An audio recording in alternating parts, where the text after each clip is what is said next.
Do you sometimes sit there and start thinking about things that people have said to you in the past, little sayings that still stick inside your head? Maybe it was something that a school teacher said to you, or a parent, or someone had said to you. Sayings that everyone seems to use over and over again. Does it hold you back? Does it stop you? Do you want to move forward, but sometimes you think about these little sayings and it stops you from carrying on with what you want to do? Does it stop you in your tracks and keep you caged inside your thoughts? Well, today that's what I'm going to talk about in this video. I'm Nadine and I'm a power strategist. So let's get started.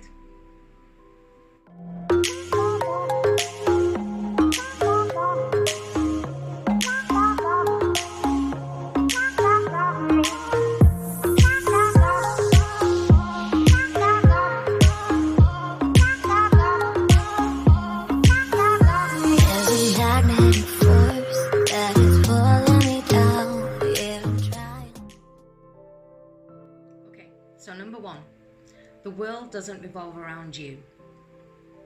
How many times have you heard that? That's something that parents say a lot, right? When you're little, when you're younger, and you're screaming and you're kicking and you don't want to go somewhere and you don't want to do something, and they say, but the world doesn't revolve around you, you know. In a way, okay, we can kind of understand why they're saying that. But the world does revolve around you because it's your world. It's what you create, it's your world. When you're not happy, the people around you are not going to be happy because you're not going to create a kind of energy that gives out happiness, right? It's not going to be that really good vibe. The world revolves around you. Everything that you want and everything that you want to create and do in life revolves around you. It revolves around your energy, how you feel, and what you want out of life. So as we get older, holding on to the saying of the world doesn't revolve around you. When we get invited somewhere, or when someone says to us, you need to do this now, and we think to ourselves, oh, I don't want to do it. But we become people pleasers because the world doesn't revolve around us. So we start considering other people, which is great. That's a good thing. But to consider them to the point where it actually stops you from being happy, that's not so good. So we need to have a balance there. The world does revolve around you. Make sure that you're kind in it. Make sure that you're also considering someone else. But always make sure that it's you that stays happy as well. Number two, life isn't fair. Why do people think that that saying should even be said? Life is as fair as you're going to make it. We've grown up with people saying that to us. Saying to us, life isn't fair. And it's stuck inside us. And as we've grown up, we've started to say, well, life isn't fair. Life isn't fair, you know, they have this and they have that. But I don't. Life isn't fair. But here's the thing. Life is your creation. Life is what you create, what you make of it. Your happiness, the things that you have and the things that you do are all up to you. Now you can either stay stuck in where you are and say that life isn't fair, or you can create the type of happiness and the life that you want because you have the ability to do that. That is already something that's inside you. So saying that life isn't fair isn't something that's going to work well for you. So that one has to be banished from your thoughts. It has to be banished from your thoughts. And you need to move forward with the fact that life is fair. Life is going to be what you want it to be. Okay, number three. Better the devil you know. I can't even begin to tell you how many times that has been said to me as I was growing up. Usually by friends. Better the devil you know. So situations like, I don't know, a relationship. You want to walk away from a relationship and you think to yourself, you know, this isn't right for me, I'm going to move on. Then friends start creeping in and they start saying, but you know what, you could be moving to something worse, or you could end up not having anyone, you know, it's better the devil you know. That is something that I actually lived with for quite a while. Better the devil you know. That's not going to work because it stops you from moving forward onto better things. The devil that you already know is not the one that you need to be around. It's not the thing that you need in your life.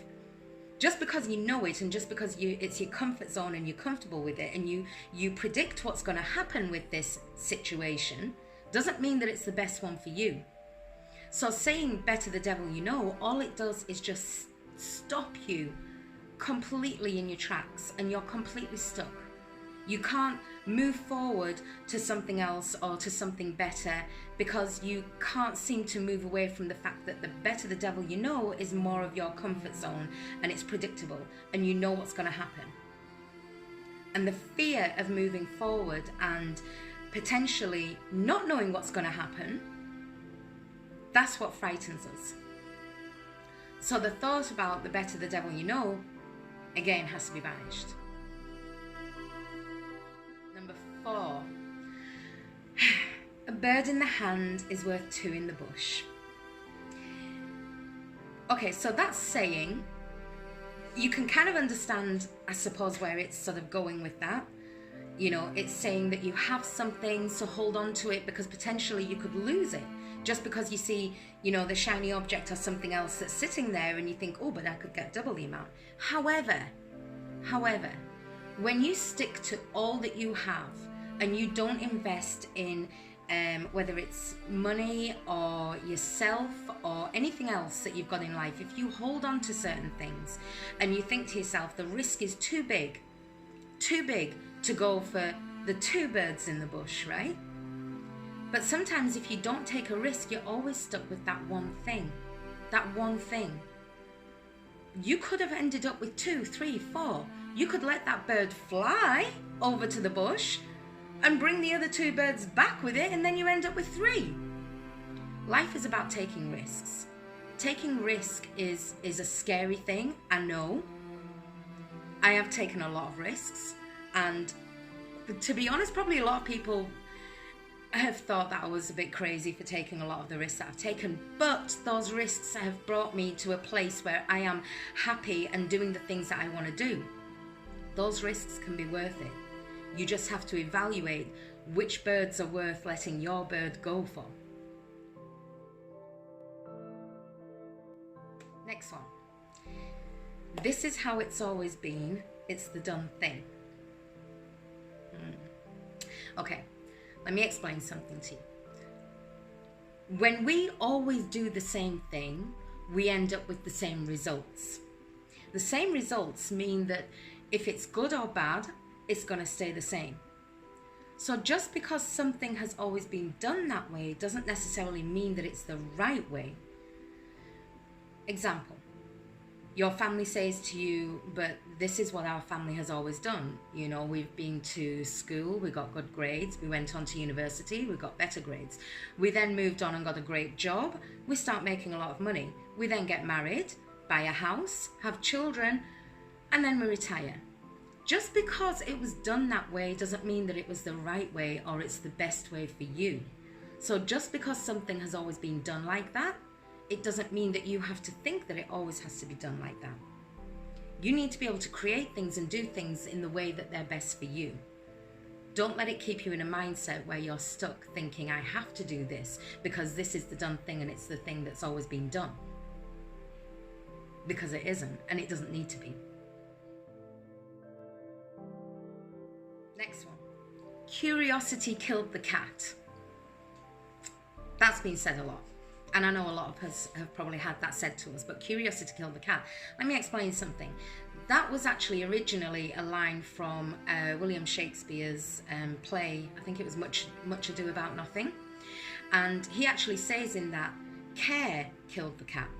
And in those days, care was worry, which was worry killed the cat. We changed it over time into curiosity killed the cat. Now, most of the time, curiosity killed the cat means that it's stopping you from being curious about other things, being able to move on to something else, maybe being able to learn something else. People tell you, don't be so curious, you know, it could be a bad thing. Just mind your own business, stay where you are, and have nothing to do with anything. But that can stop you from meeting new people, from doing new things. If you're curious about something, if there's a course that you want to do, or if there's somewhere that you want to go, Or if there's somebody else that you want to talk to, don't think to yourself that actually, you know what, maybe I'm just best off just staying where I am. Because that can hinder you. That can stop you.